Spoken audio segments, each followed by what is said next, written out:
a tough one. I think it's got to be above average. Yeah, I think it's with a definitely win. above 5. With a win. I think compared to the other teams, it's probably been one of the best 3 weeks. Yeah, for the win. I Yeah. reckon I'm tempted to just give them a 10 just for the win. Like the chances of a non-Red Bull Ferrari or Mercedes winning a race in the last 5 years has been very slim. So I'd give them like a Haas, our favourite team on this podcast. boys. I think we've awarded them worst team in both episodes. What are we going here? Oh, I think Roman needs a bit of credit for not causing any of the damages over the weekend. Well, all jokes aside, we love taking the mick out of him, but Roman's actually had a pretty decent 3 weeks. He's obviously there's been a lot of DNFs, but he's come 15th, 12th, and 12th. Queensland! It's a miracle! Oh, yeah! What about that one? No! Unbelievable! Balotelli! Aguero!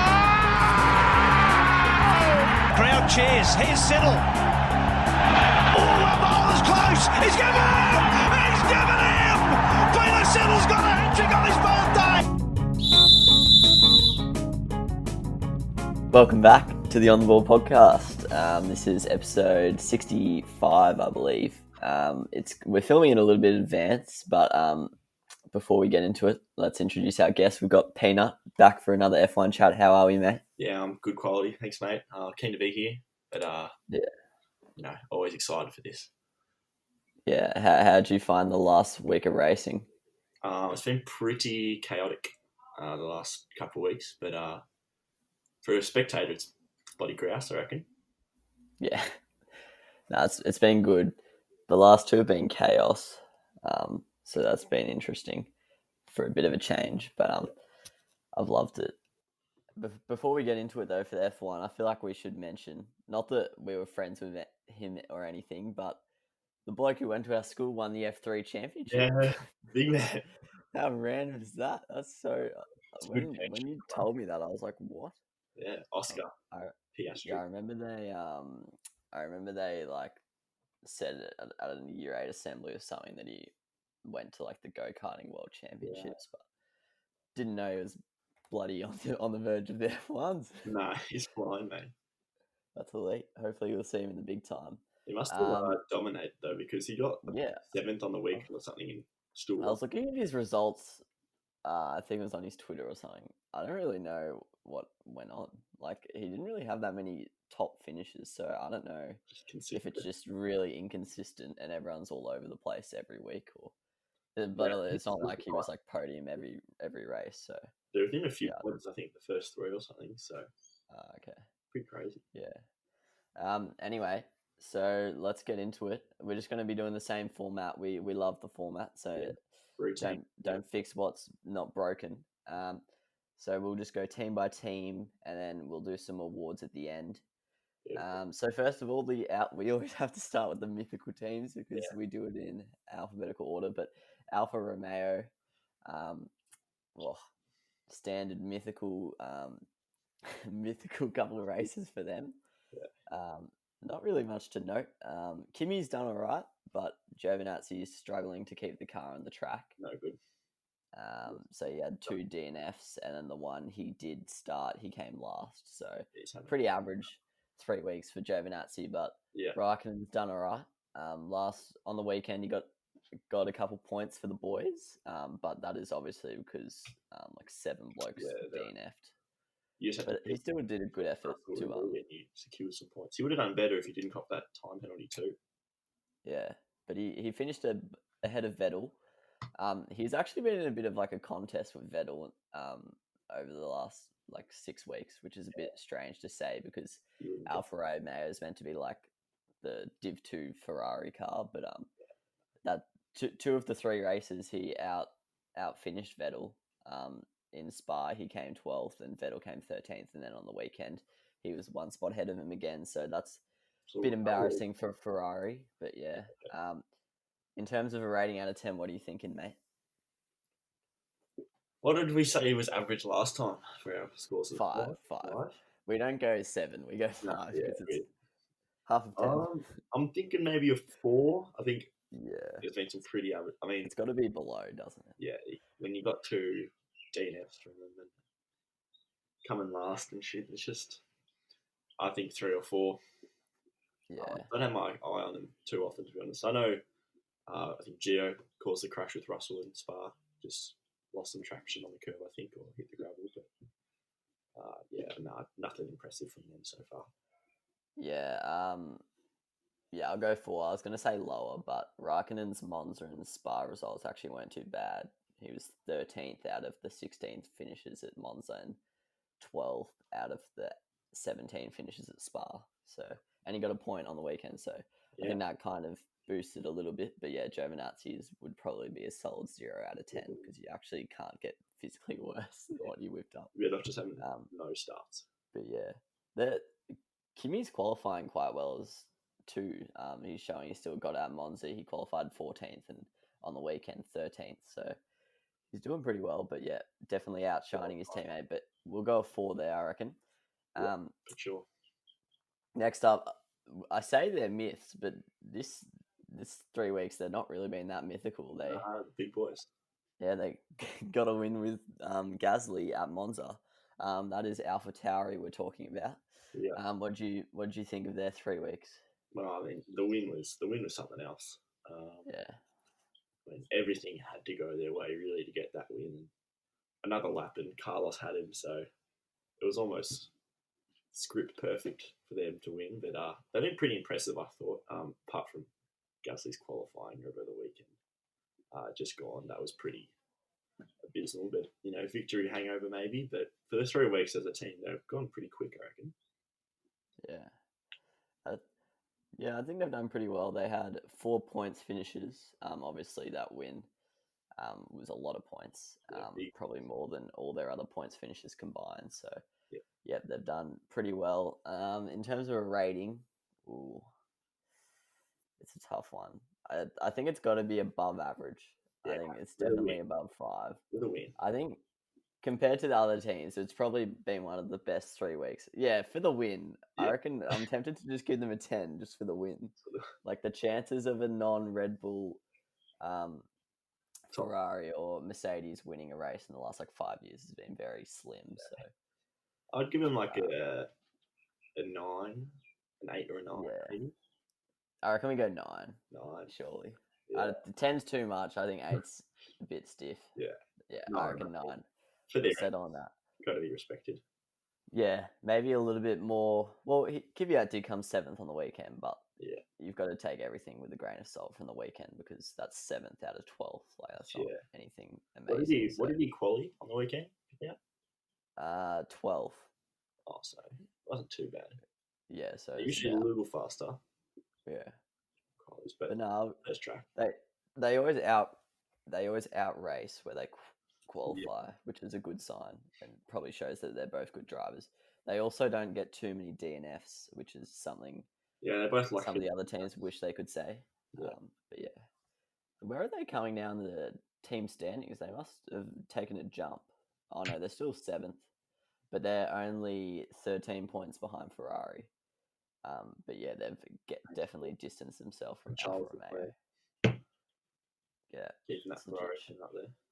Yeah, it's legit Charles. I wonder. Wait, who's ahead out of Charles and Gasly? Oh, Charles is 6 ahead. That's actually tight. Well, he had do you have a podium for no? In the first week, I think he did. Yeah, he came 2nd, and then at the first Silverstone, Charles came 3rd. Yeah, Charles is struggling to keep it on the track himself. So, but yeah, so yeah, I reckon 9th AlphaTauri. I like that one. So we'll settle on that. Next, we've got Ferrari. I think we were quite generous to them last time because we had adjusted our expectations, but this time they've probably almost. I guess on the weekend they both finished, which is automatically a success given how crazy the weekend was. Yeah, but it's almost who finished and who didn't. Yeah, and but as we said, Vettel finished below Raikkonen, Leclerc finished below Kvyat, which neither are great results. No. Both DNF'd at Monza, which is pretty shattering, especially at their home Grand Prix. Yeah, no good. I mean, if there's a It's year to hard. do it for Ferrari, it's this year because the crowd Yeah. stuff aren't really involved. So Yeah, that's actually a good point. Tactical Yeah. play from the fellas. I knew they were trying Uh, bad luck, so they cashed in now. yeah, I'm gonna. Oh, are they worse than the Alfa Romeo? Well, no, I'll give them a 3. We have pretty low expectations of them at the moment, Yeah, but maybe a 4. only. Yeah, no, fair enough. They did get 2 points finishes on the weekend, but as I keep saying, it was out of 12, so wasn't too much of an achievement. And then It was at really Spa, out of 11, it wasn't was it? alright. Because I think Stroll is counted as a finish or something. Oh, And then okay. he crashed out. Alright. And then, yeah, if you finish in like the last 20% of the race or something, or crash out. Spa 13th and 14th, that's probably where they're sitting right now. Like, Yeah. that's probably what their speed is. So Can't that's probably sure. standard. 2 DNFs, yeah. I'm happy with a 3. You're settling for a 4. Yeah. We don't mind that. Next, we've got the finals, the Ferrari engines. Haas, our favourite team on this podcast. Boys. I think we've awarded them worst team in both episodes. What are we going here? Oh, I think Roman needs a bit of credit for not causing any of the damages over the weekend. Well, all jokes aside, we love taking the mick out of him, but Roman's actually had a pretty decent 3 weeks. He's like, obviously there's been a lot of DNFs, but he's come 15th, 12th, and 12th. Like, that's not that bad. And for him to keep the car on the track 3 times in a row in itself is an achievement. So He's come a long way, that man. yeah. But 12th at Monza, that's pretty handy because there was only 4 blokes who didn't finish there. So that's not a bad effort. The weekend he was dead last, I believe, of the people who finished. So that's nothing really to take away from that. Pretty slow. K-Mag's kind of letting the boys down. I didn't think we'd say that, but he's really struggling to keep the car on the track this year. I think he's had 5 DNFs now. Pretty disastrous. But yeah. Yeah, what number are you looking at here, mate? I mean, Roman, as you said, has been producing a little bit. So I'm thinking a 5, 4. Yeah, yeah. I think K-Mag's really. I'm going 5. Roman's. Yeah, K-Mag's been pretty bad. Yeah. But nah, 2. I'll give them 5 just feel bad for Grosjean probably exceeding expectations. Magnussen probably underperforming a little bit, so it probably cancels out to just be average. We just give them 5. At this point, we don't expect much from them, do we? No, definitely. Yeah. All right, we'll settle on a 5 there. Roman, congrats to Roman, really. Yeah. He's bounced back. He's carrying the team now. Yeah, and he's lipping off his K-Mag, lift your game, brother. as well, so that was good value. Yeah. He should unload. But yeah, it was a bit rich from him, talking about driver safety and stuff when he doesn't mind swerving in like the braking zones and stuff like that. Yes. Or when people are trying to overtake him, just going side to side. Yeah, so interesting from Roman. All right, next we've got McLaren. Ooh, interesting 3 weeks for McLaren. Monza, they killed it. Yeah. They got 2nd and 4th. Carlos just missed out on the win there. Good point. Norris in 4th. Then on the weekend, Norris had a 6th, Sainz DNF'd, and then at Spa, Sainz DNF'd and Norris, well, he didn't start actually, and Norris came 7th. So pretty decent from Norris. 3 top 7 finishes. Pretty good. But Sainz kind of letting the boys down with I don't know, actually, I don't remember what happened with the DNS, but it probably wasn't his fault. It was probably mechanical issues, I believe. Yeah, so I guess we can't really put that against Carlos. No. Well, we can put it against McLaren though. Their fault. Engineer's fault. I'm going above average. Yeah, I'm going above average for sure. 6 or 7. I think just above. Yeah, I'll go with 7 just because. Because we were expecting. I'll go 7 if we were talking. Yeah, that's true. Yeah, if we were talking in the first 3 weeks, I probably would have said a 6, but they weren't as good in the middle 3. So I lowered the expectations a little bit, and they've bounced back. So yeah, I'll give them a 7. I like McLaren as well. What are you going, 6 or 7? I think I'll join you at 7. I think the D do not start hurts the scores and stuff, but a 2nd and a 4th in a pretty interesting race, like it's very impressive. And then Lando's flying and was lucky to make it through last week like everyone else. But I did say watch him make some ground here, and I think he went up a few positions from where he started each restart. So Yeah. driving well, I'll give him a 7. Yeah. All right. Next up, we've got Mercedes. Bit of a tough one. They've gone 1-2 at Spa and on the weekend, and then at Monza they came 7th and 5th. So I guess that 7th and 5th has to lower our score a little bit because that's far from what Mercedes would expect. Yep. I'm probably just gonna give them a bang average 5 because the 7th and 5th is so far from what we expect, so that would be below expectation. Yeah. But then to stay out of the carnage on the weekend and still, I know most of the carnage was behind them, so it's kind of easy to stay away from it. But they didn't nail every single start, but to not be overtaken by one of the cars out the back on one of the 3 restarts, they did pretty well there. So I'll give them a 5, just because I think those two cancel out. Yeah, I reckon. Yeah. Yeah, I think a 5. But yeah, Bottas probably been a frustrating season for him because he's just struggling to get even close to Hamilton. He's every now and then he challenges him for a couple laps, and then it was like on the weekend it was getting close to a second, it was getting close to DRS range, and then Hamilton just turned on the jets and got it out to like 2.5 seconds in like 3 laps or something. So he's just elite at managing his tyres and his fuel, Hamilton. So as soon as any pressure, his car's good to go just to keep moving forward. But I think a 5 or a 6. And I think Hamilton's comeback from his penalty in Monza was pretty, given the car anyway, still pretty good. I reckon shows how actually talented he is just to fly through that crowd. And then Bottas was a bit disappointing though, so I think that kind of averages out. He did have some car issues on the bottom. I think they couldn't fix in the red flag, so maybe slowed him down a bit. But either way, Hamilton to fly through was pretty impressive. So I'll give him a 6 because they're getting 1-2s, and I think last week was the first week they got 1-2 in a fastest lap. So credit to them. So I'll go 6. Yeah, and they're nailing the qualifying as well. So 6 is probably fair. Bottas, he hasn't had a win since the first race of the season. I wonder, that must be like the longest stretch he's gone without a win in a while, because usually he pops up every 3 or 4 races with one, and then Lewis just takes the rest. Yeah, so well, he'll be itching to get a win. He was flying in qualifying over the weekend, and then Ocon's crash ruined his last attempt, and he was a tenth of a second faster than Hamilton through that first sector. So it would have been interesting to see if he got there in a different starting grid position or something. If he started, he did get dogged by the restarts, the red flags, because he had a really good start, I think, in the official start. Yeah, he's having a crack though. Like over the weekend, he said he wanted to do the opposite tyres to Hamilton. Unfortunately, Bottas had to come in first for tyre management, so that playing out the window. But he's given it a crack, so he's grown on me, Valtteri, over the year.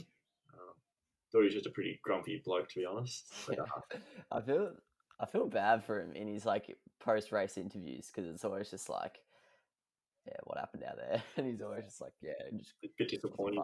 Second. Yeah, but I think pretty much every driver on the grid, maybe barring Max, in Bottas's position would be getting seconds every week or worse. So you can't really fault him for what he's doing. It's pretty hard to challenge. He's secured the contract for next year, hasn't he? So maybe New Year. Oh, by the way, talking of contracts, I was going to talk about this at the start, but what do you think of Vettel going to Aston Martin? Are you excited for that? Or I think I am.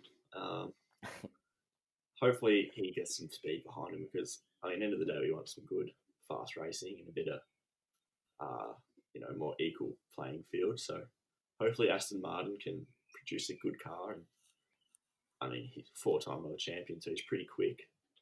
So hopefully if he's in a good car, he can really battle the big dogs up front and add a bit of another car or two into the top 3, top 4 cars. So kind of hopefully change it up each week.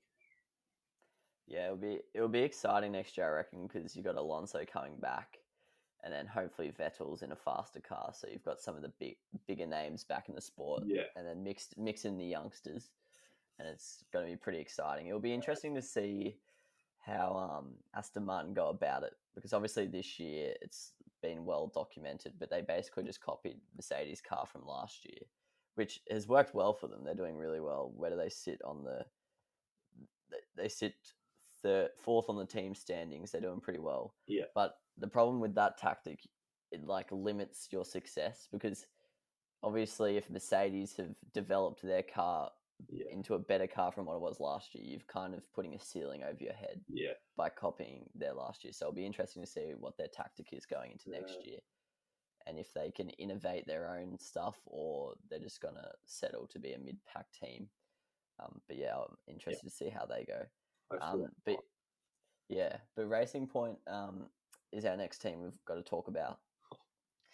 What do you think of the Pink Panthers this 3 weeks?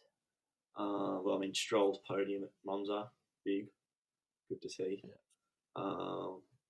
Bit unlucky to fly out, what was it, like 15 laps before the finish line last week, 17 laps or something. After he avoided all the carnage, and then just think something happened to his back left and he flew off the track. But I think Perez is being pretty consistent from memory. He's qualifying pretty well, and then copped I think over the weekend he beat Stroll by position, but then had to drop back for a penalty. But I think he missed a few weeks for COVID and came back on the track pretty quick. So I think they're sitting pretty average where they were. Nothing really surprising apart from Stroll's podium, obviously, in Monza. I can't exactly remember how they went on Spa. They came 10th and 9th, so just maybe a bit, really. Maybe a bit further back than what they would have hoped. Yeah, I agree. Yeah. Probably that middle sector for their car, they're not great around the corners. So we got to see their straight line speed pretty well on some of those straights in Spa. So I don't know. I think they're pretty average at where they're at. Maybe a 6 because of Stroll's efforts. You know, he was going along at 3rd, 4th, and 5th over the weekend, just trying to battle, and then a podium at Monza, I think, is pretty impressive as well. Yeah, I was going to give them a 4 just because I think they've been overtaken by Renault, and McLaren's kind of bounced back in the mid-pack race, but that podium at Monza probably listed to a 5 for me. So yeah, I think it'll be interesting to see if they can bounce back, because in the first 6 weeks of the competition or season, they were probably the 3rd best team. So, but then the last 3 weeks, Renault's really been turning it on, and McLaren's kind of Danny Rick's flying now. Yeah, exactly. So it'd be interesting to see how they go with those 2 contenders. Yeah, good. But yeah, I'm happy with the 5. You're happy with the 6. So yeah, let's roll on. Yeah, let's stroll on to the Red Bulls. We've got Albon and Verstappen. Obviously, they're 2 men. Yeah. Probably not. Has to be said. Probably a pretty average 3 weeks for Max. Yeah. He had his podium at Spa, but then he's had 2 DNFs in the last 2 weeks. Yeah. And, car issues over the weekend, which put into that mix. But Albon whipped out the first podium, so that's a big thing for them. Happy. Yeah. It's a shame he had to wear mask and minimal crowds and stuff, because I reckon he would have had. Yeah. You could tell he was just constantly smiling and stuff. So. Yeah, that's actually a good point. But so happy he's got it. Hopefully it secures his seat for a couple more months, because I reckon he's got something in him he can bring out to go a bit faster, and hopefully this is a big confidence booster. Yeah, I think I'm probably going to be a bit harsh on the Red Bull. I think I'm going to go 3. It's pretty controversial. They did have 2 podiums, but if you ask me how many podiums they would get, I'd probably say 2. I'd probably guess 2. And then the fact that apart from those 2 podiums, they had 2 DNFs and a 15th from Albon at Monza. Yeah, it's probably going to push them down to a 3 for me. I think it could be seen as quite harsh, but got high expectations for the Red Bulls. Yeah, I think I'll go with 4. I'll give him a touch more credit than myself, maybe being a bit too generous. Or I'll give him a 4. I think they're still producing some speed, and the car the car itself, they fixed Max's issues and stuff. And Albon, I think, was complaining over the weekend that needed a bit more power. But yeah, so I'll give him a 4. All right. Yeah, I like that. They're qualifying. Well, Max is qualifying pretty well. Over the weekend, he was actually getting close to the Mercedes. Yeah, Albon wasn't too far behind Max for the first. Yeah, he was 4th, which is a big improvement on his recent qualifying. So hopefully he can keep that up. Max, I don't know if it's in the car or if it's Albon starts, but went backwards on the weekend, I'm pretty sure. Yeah. And then next up, we've got the Renault. As we mentioned, probably the big improvers of this 3-week block. Sure. Danny Ricciardo has been killing it. This is kind of the speed that they'd promised at the start of the season, even last year, really. But they've never really produced it. But now they're seriously pushing the McLaren's racing points, even sometimes the Red Bulls. Yeah, Danny's flying in that thing. Yeah, still haven't cracked the podium yet, which is probably not. We probably don't expect it, really. We probably don't expect it, but that's like Ricciardo's goal, I'd say, at his 2-year stint at Renault to get a podium. Yeah. They did pretty well. Him and Cyril have is pretty good. Yeah. I wonder what tattoo. Surely it's somewhere like you can't see. That'd be so stiff if it's like forehead tat. On the leg, I think. So, okay. I think the last person I'd want picking a tattoo for me is Danny Ricciardo. So yeah, that's actually Stewart's had a brain fade there, but hopefully Danny can find some form and just fly through the third, because he's sending the car at some fast paces now. So it seems he's a bit more comfortable, and that car's figured itself out. So hopefully he gets there. They had 5 finishes in this 3-week block, and all 5 of the times they finished in the points. So yeah. I'm gonna go pretty high on them. I don't know. What did we give AlphaTauri? We gave them a 9, didn't we? Yeah, it had a win in there though, which helps the Yeah. I'm thinking an 8. I'm actually gonna go a 9 as well. I think they had 2 4s and a 5th, and even a 6th. I'd say all of those results probably exceed where we'd expect them to be finishing. So I think they had a pretty stellar 3 weeks. Yeah, 8 or 9 for sure. Hopefully, up there next few weeks. If it wasn't for the win for Gasly, easily the team of the 3-week block for sure. Now finally we've got the Williams, the final team that we will be talking about today. Latifi and Russell. How have they gone? They've had 2 DNFs. They've actually done it right, but it's mainly just because of the bulk DNFs that have been occurring. Yeah. But Monza, they killed it. So 16 cars finished the race, and Latifi copped 11th, and Russell copped 14th. So that's pretty bloody handy for a Williams team that doesn't expect much more than just the back row. Russell qualified in 15th in Spa. That's probably another highlight of their 3 weeks. Yeah, he's up to some ridiculous amount of times in a row where he's out-qualified his teammate. I think it's like 31 or something. Yeah, he did it I think he's done it every race, every single time he's been in F1, which is pretty outrageous. This is a tough one. I think I'm going to go above average just because of that Monza. Like, realistically, my expectations are so low. Yeah. Anything more than back row or back 3 or 4 is a good effort. Yeah.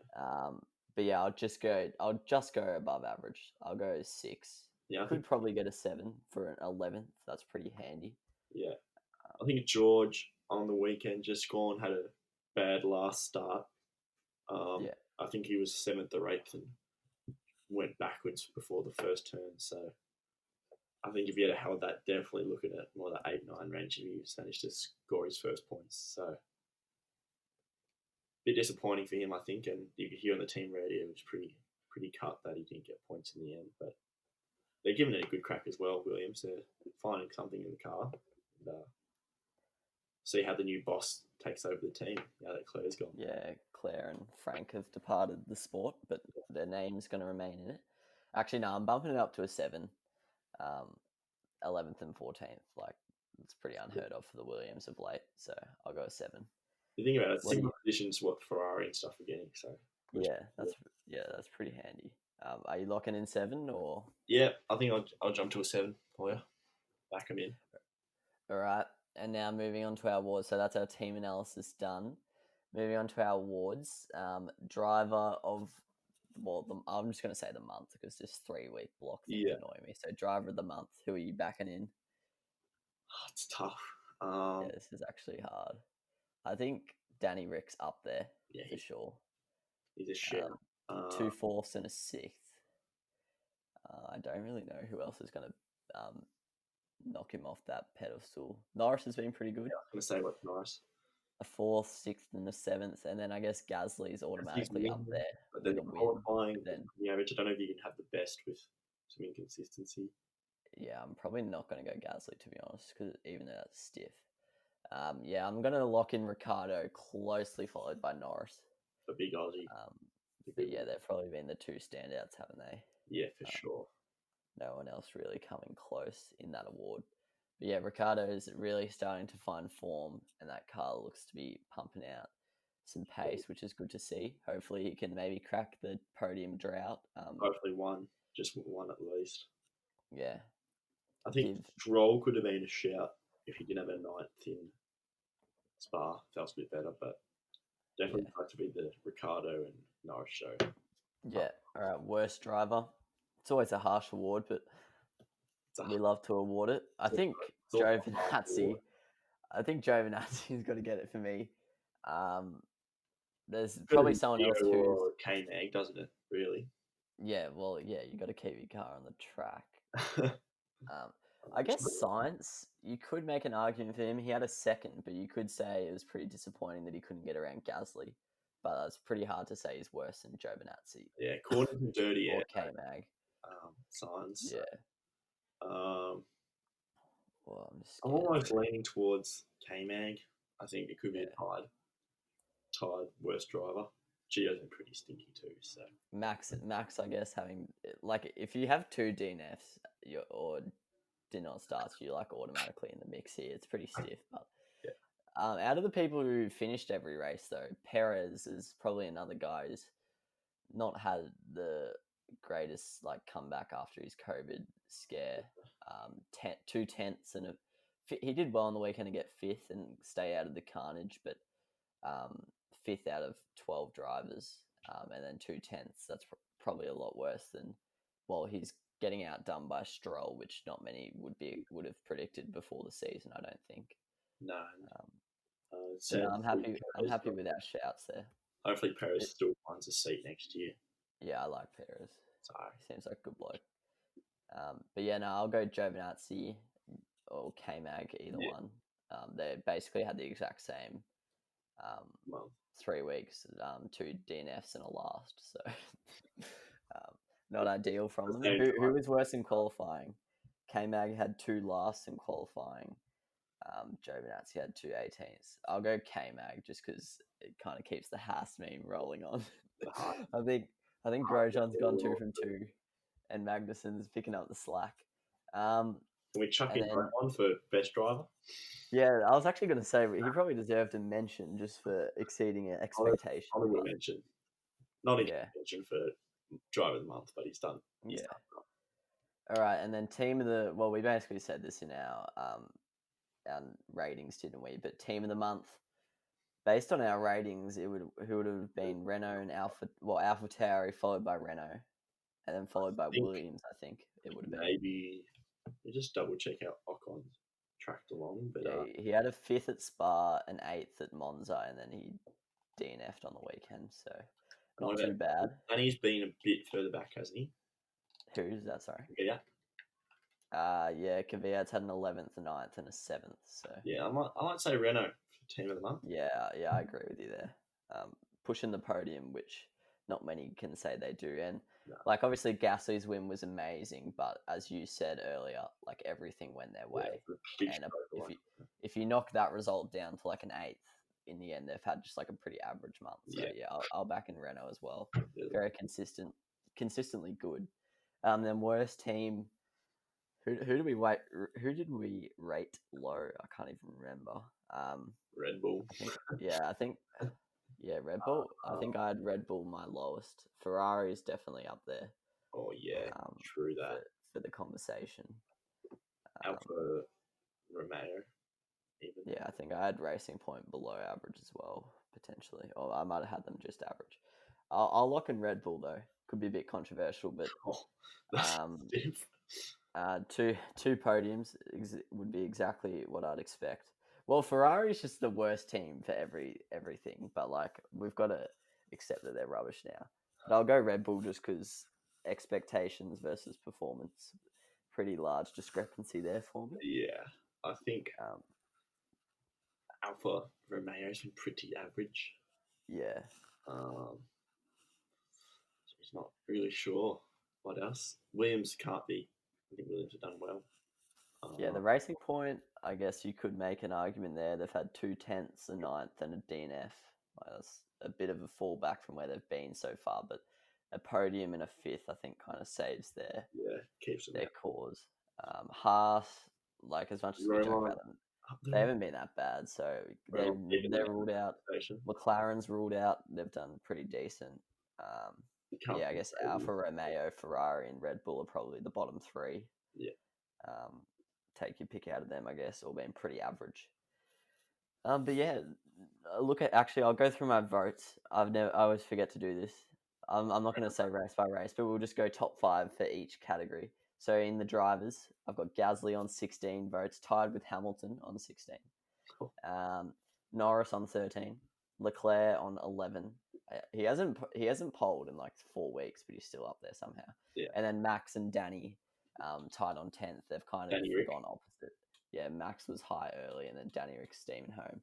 And then in the constructors, I've got AlphaTauri first on 23, Mercedes second, 21st, Racing Point third on 17, and then Red Bull and Renault tied for fourth on 15th. It's pretty stiff for McLaren. I think they're dirty on that one, but they can cop. Sure. But yeah, what races are next up? We've got Russia. I think the format changes a little bit if I'm not mistaken. I think it goes to every 2 weeks. I think Russia's next.